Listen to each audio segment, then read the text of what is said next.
नमस्कार दोस्तों, 8 PM में आपका स्वागत है। मैं हूं आपका दोस्त धर्मेंद्र कुमारी। दोस्तों, किसान आंदोलन चल रहा है और किसान जो भारत के किसान हैं वो दिल्ली की तरफ टकटकी लगाए हुए देख रहे हैं। आज हमारे साथ जो साथी जुड़े हैं, इनका नाम है राजेंद्र आर्य दादुपुर और ये करनाल के रहने वाले हैं। करनाल में खेती किसानी करते हैं। इसके साथ ही भारतीय किसान मजदूर नौजवान यूनियन के ये अध्यक्ष भी हैं और संयुक्त किसान मोर्चा के सदस्य भी हैं। भारत सरकार के साथ जो मीटिंग हुई है, उन मीटिंगों में क्या रहता है, इसकी जानकारी हम आज इनसे लेंगे। इसके साथ ही जो कैमला प्रकरण था, उसमें इन पर भी केस दर्ज हुआ है, उसकी भी हम इनसे जानकारी लेंगे। और जो पूरा किसान आंदोलन है, इसकी दशा और दिशा क्या रहने वाली है, इन सारी बातों पर राजेंद्र जी से बातचीत करेंगे। राजेंद्र जी, स्वागत है आपका। जी नमस्कार, सभी साथियों को बारंबार नमस्कार। राजेंद्र जी, सबसे बड़ा सवाल तो यही है कि जो किसानों की बातचीत चल रही है केंद्र सरकार के साथ, और उस बातचीत में कोई नतीजा अभी तक निकला नहीं है, ना कोई उम्मीद है। तो संयुक्त किसान मोर्चा के आप सदस्य हैं, आपको क्या लगता है कि ये किसान आंदोलन का क्या रहने वाला है? देखिए, ये जिद्दी और हठधर्मी लाठी और गोली की सरकार जी, इसको मनाने के लिए किसानों को विशेष रणनीति के तहत एक दबाव बनाना पड़ेगा। आप विरोध देखो कहाँ से शुरू होता है। 5 जून 2020 को जी, अध्यादेश आते हैं। अध्यादेश आपातकाल की स्थिति में लाए जाते हैं जी, जब वर्ल्ड वार हो, हमारी किसी बड़ी शक्ति के साथ, चाइना जैसे के साथ लड़ाई छिड़ गई हो और पार्लियामेंट का सेशन ना बुलाया जाए। जी। और समस्या सबसे बड़ी जो होती है, जो अध्यादेश आते हैं उनमें एमएसपी का जिक्र नहीं है, और एमएसपी गारंटी का तो कतई नहीं है। जब एमएसपी का ही नहीं है तो सवाल ही नहीं उठता एमएसपी गारंटी का। जी। और जल्दबाजी में किसानों के विरोध के बावजूद उनको कानूनों में बदल दिया जाता है। जी। तो उससे किसान ये समझता है सरकार की जो मंशा है, सरकार फसल खरीद से भागना चाहती है, जी। एमएसपी से तुरंत प्रभाव से भागना चाहती है। जी।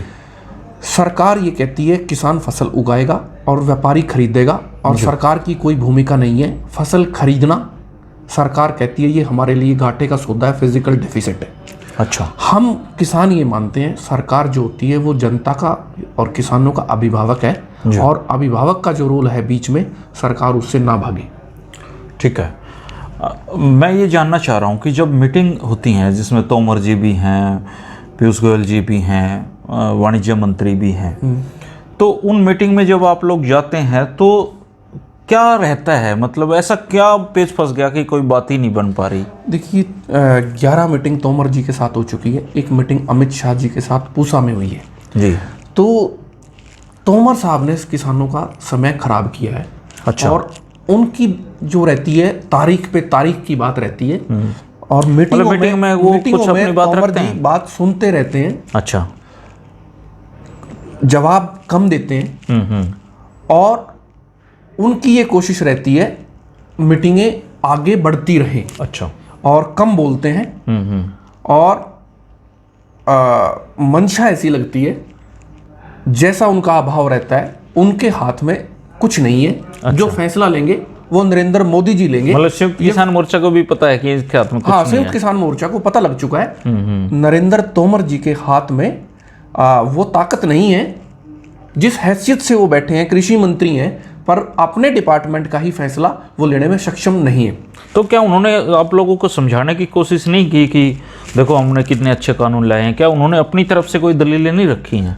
दलीलें रखी, पर वो थोती और खोखली दलीलें, वो जुमले थे। पीपीटी दिखाई गई हमें। अच्छा। पावर पॉइंट प्रेजेंटेशन दिखाई गई, उसके प्रिंट आउट सभी को दिए गए। ठीक है। पर आप लोगों ने जब अपने रखे तो फिर? हाँ, जब हमने पहले वो कह रहे थे भी किसान कानूनों में काला क्या है, हमने काली बात बताई। अब हम जब उनसे पूछते हैं सफ़ेद क्या है, तो वो बता नहीं पा रहे। और उन्होंने प्रेस कॉन्फ्रेंस में ये माना है, जब नरेंद्र तोमर जी ने प्रेस किसानों की मीटिंग के बाद अपनी प्रेस कॉन्फ्रेंस की, उन्होंने ये स्वीकार किया भाई ये 9 सुधारों की गुंजाइश है, ये 9 कमियां हैं। अच्छा। तो 9 कमियां उन्होंने मानी है। हम ये मानते हैं जिस तरीके से जीएसटी में थोड़े ही समय में 300 से ज़्यादा संशोधन हुए हैं, और वो संशोधन की बात कहते हैं, पर हम ये कहते हैं मूल प्रारूप है जो वो खत्म हो जाता है जब इतने ज़्यादा संशोधन हो जाएं, जब सैकड़ों से पार हो जाएं। जीएसटी में 300 से ज़्यादा हुए हैं। आप गाड़ी चलाते हो और पंचर पे पंचर लगाते रहो। जिस ट्यूब में 300 पंचर हो जाए वो ट्यूब कहीं भी धोखा दे सकती है, और विश्वास के काबिल ट्यूब नहीं रहती। अब वो कहते हैं अगर आपके सामने एक गिलास में 300 ml अगर जहर है, वो कहते हैं हम 200 ml को गिरा देते हैं, 100 ml रखो। जहर तो जहर है। तो मतलब अगर आपकी बातचीत से मैं अंदाज़ा लगाऊं तो ये है कि सरकार का स्टैंड क्लियर है कि 3 कृषि कानून वापस नहीं लेंगे। जी। संयुक्त किसान मोर्चा का स्टैंड है कि जब तक वो वापस नहीं लेंगे हम यहाँ से जाने वाले नहीं हैं। देखिए, जब पूसा में जो अमित शाह जी के साथ मीटिंग हुई जी, तो हमने अमित शाह जी से पूछा, हम कानून की मांग करते हैं जी, न्यूनतम समर्थन मूल्य पर खरीद गारंटी के कानून की मांग करते हैं। आप ये बताएं, जो 23 फसलें हैं जिस पे एमएसपी डिक्लेयर है जी, क्या 23 फसलें आप एमएसपी के रेट पे खरीदने के लिए तैयार हो? चाहे आप खुद खरीदो, और जब आप प्राइवेट प्लेयर को ले आए हो, चाहे वो प्राइवेट एमएसपी तो राजेंद्र जी मुझे लगता है कि इन 3 कृषि कानूनों से बड़ा विषय है।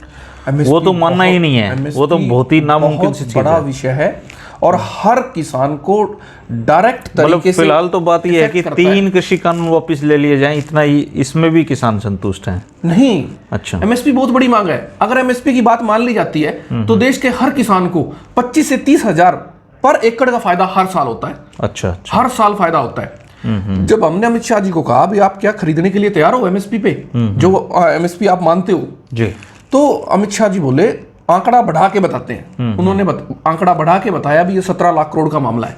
हमने जवाब दिया, जब आप अंबानी अडानी को ले आए, प्राइवेट प्लेयर को ले आए, तो वो 17 लाख करोड़ तो वो लगाएंगे, और 17 लाख करोड़ में खरीदा है तो 17 लाख करोड़ का कम से कम बेचेंगे भी। तो इस पर भी वो असहज रहे।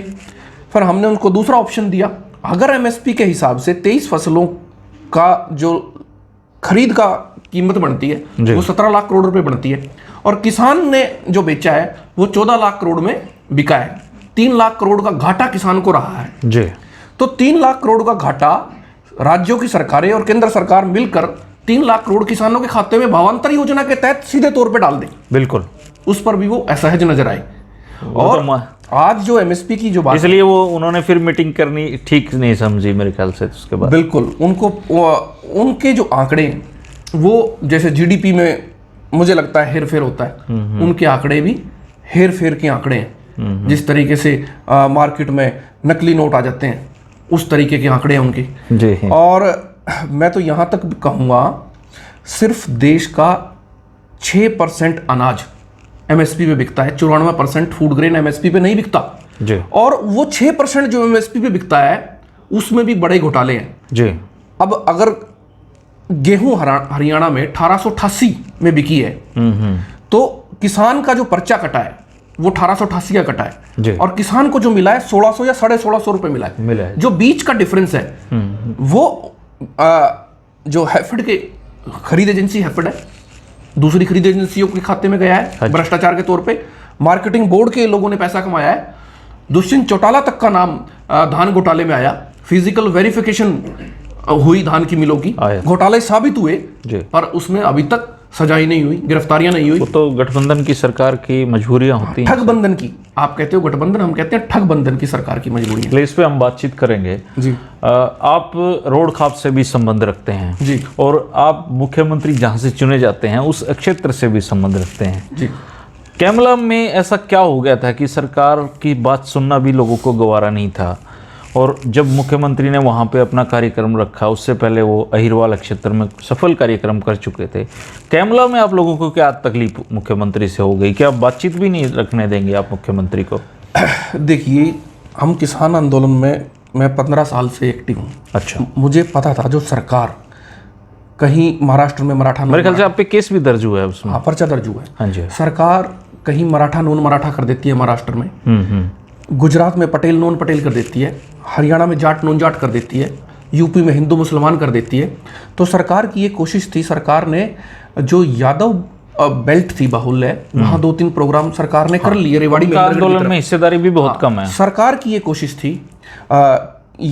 थी, सरकार की कि जाटों से अलग जो दूसरी बिरादरियां हैं उनमें प्रोग्राम सफल किया जाए और दूसरी बिरादरियों में ये मैसेज दिया जाए कि ये बिरादरियां इस आंदोलन के समर्थन में नहीं है। जी। जैसे ही आपने रोड समाज का जिक्र किया, मैं रोड समाज कैमला भी रोडों का ही गांव है। कैमला रोडों का गांव है और एक बड़ा गांव है।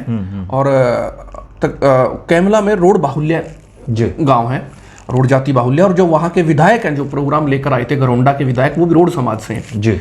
तो वहाँ के कैमला के लोगों ने उन्होंने भावनाएं समझी, कैमला, कुटेल, बस्ताड़ा, वहाँ अच्छा, आप लोग मिले वहाँ के लोगों से? उन्होंने, रोड समाज के लोगों ने ये कहा ये काम गलत हो रहा है और रोड समाज पे ये हमेशा का कलंक लग जाएगा। क्योंकि आप लोग भी, रोड समाज भी किसान ही है। बिल्कुल किसान है। किसान तो किसी एक जाति से तो बंधा हुआ नहीं है। एक जाति से नहीं बंधा हुआ है किसान। किसानी एक जमात है और जमात में करामात है। जी। तो समाज के लोगों ने ये समझा, जब कृषि से संबंधित दूसरे समाजातियों के लोग इस आंदोलन को समर्थन कर रहे हैं तो हमें भी समर्थन करना चाहिए और हमें विभेषण नहीं बनना चाहिए। तो नौजवानों ने ये फैसला लिया और हम उनसे रिक्वेस्ट भी करके आए थे मुख्यमंत्री की रैली से 2 दिन पहले।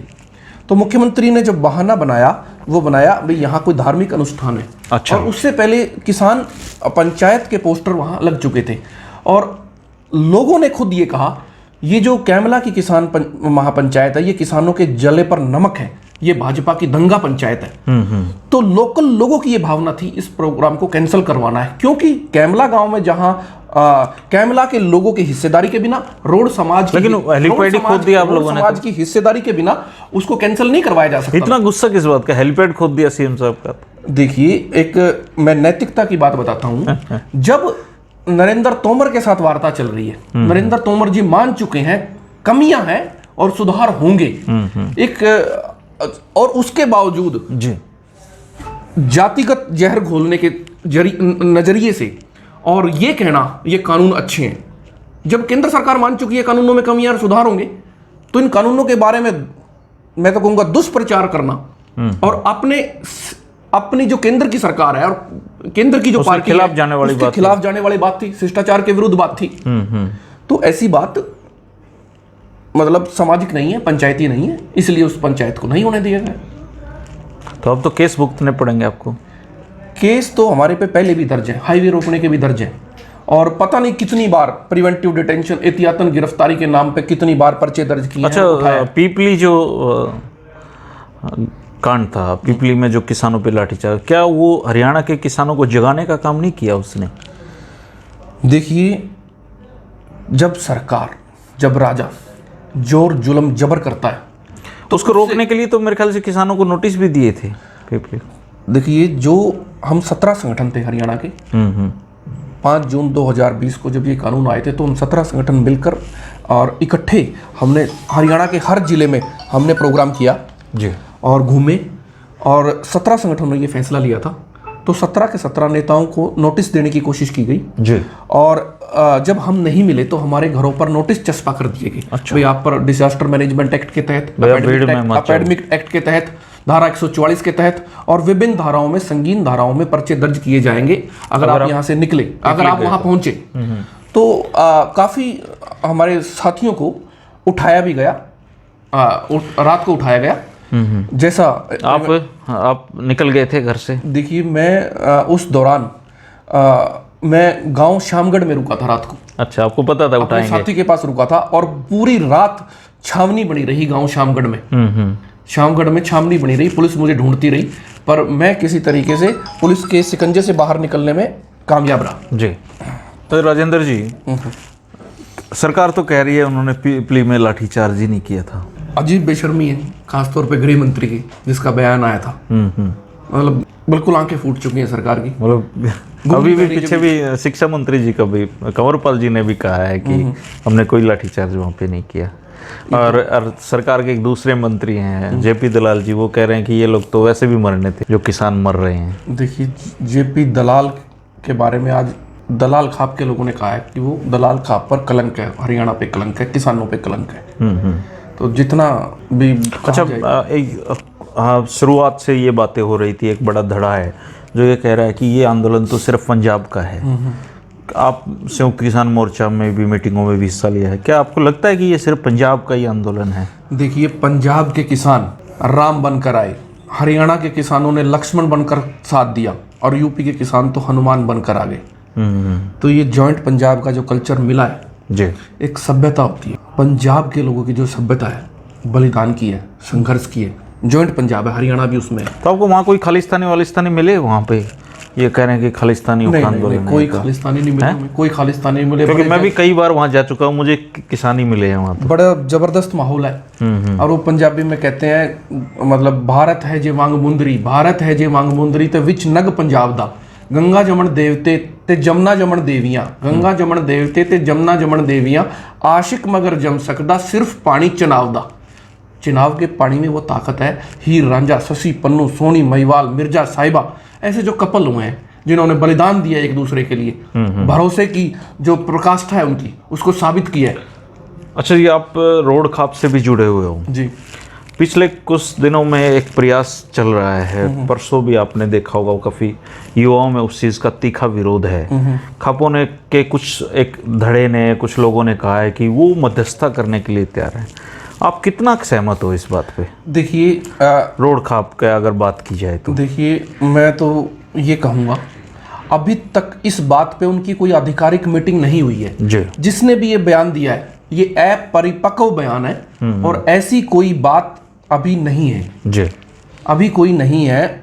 और मैं खास तौर पे उत्तरी हरियाणा में भी हमारी कोशिश है खापों का पुनर्गठन करने की। उत्तरी हरियाणा में भी खापों को लेकर आएंगे। खापों का एक मजबूत इतिहास है राजा हर्षवर्धन के समय से। हाँ। जो राजा फैसला नहीं कर पाते थे, जो नवाब गाजीपुर बॉर्डर में रातों रात पहुंचे हैं खापों के आह्वान पे लोग।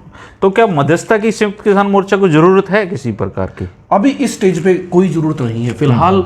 ऐसा मतलब वो सक्षम है वो लोग बातचीत करने के लिए, पढ़े लिखे विद्वान लोग हैं सब। बात ठीक हो रही है और अच्छी बातचीत हो रही है और डेडलॉक जल्द टूटेगा और किसान हित में फैसला करवा कर ही ये आंदोलन। अच्छा, ये जो टीवी पे दिखाया जाता है कि वहाँ से किसान लौट रहे हैं, कम हो रहे हैं, रियल सिचुएशन क्या है सारे बॉर्डर की? देखिए, आंदोलन में रणनीति के तहत अलग अलग समय पर अलग अलग प्रोग्राम्स किए जाते हैं। जी। अब जो प्रोग्राम्स हो रहे हैं जी, किसान महापंचायतें हो रही हैं, उनमें शामिल होने के लिए अपने अपने एरिया में लोग प्रोग्राम करवाने के लिए जा रहे हैं। जी। अब तो राजस्थान में भी हो रही है किसान पंचायत। हाँ, उत्तर प्रदेश में काफी पूरे देश में किसान पंचायतें होंगी। और सभी को किसानों को ये बोला गया है भी आप रिजर्व बटालियन में रहिए। जी। जब जरूरत पड़ेगी आपको दिल्ली बुला लिया जाएगा। और किसान अपने ट्रैक्टर ट्रालियों के साथ, अपने पूरे बंदोबस्त के साथ जाने के लिए तैयार है जैसा ही संयुक्त किसान मोर्चा का आदेश आएगा। अच्छा, हरियाणा की अब ये जो सिस्टम चल रहा है हरियाणा की, आपका कहना है कि हरियाणा के आंदोलन में भागीदारी पूरी की पूरी है। तो पॉलिटिकली आपका जो जीटी रोड बेल्ट है वहाँ तो भारतीय जनता पार्टी के परंपरागत वोटर माने जाते हैं।